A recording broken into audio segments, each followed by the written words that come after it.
আসসালামু আলাইকুম রহমতুল্লাহি ওয়া বারাকাতুহু।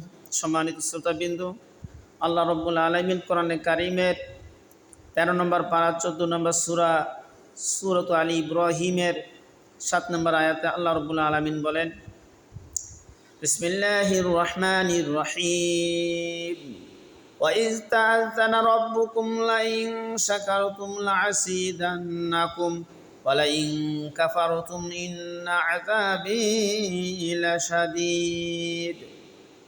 আল্লাহ রাব্বুল আলামিন বলেন, যে বান্দাবান্দি আমার নেয়ামতের শুকরিয়া আদায় করবে আমি তাদের নেয়ামতকে বাড়িয়ে দিব। যে বান্দাবান্দি আমার নেয়ামতের শুকরিয়া আদায় করবে না, নাশুকরিয়া করবে, আমি ওই বান্দাবান্দির নেয়ামতকে ছিনিয়ে নিব। শুধু তাই নয়, এবং কঠিন আযাবের মধ্যে গ্রেফতার করব। সম্মানিত শ্রোতাবিন্দু, আসুন আমরা আল্লাহ তাআলার প্রত্যেকটি নেয়ামতের শুকরিয়া আদায় করি।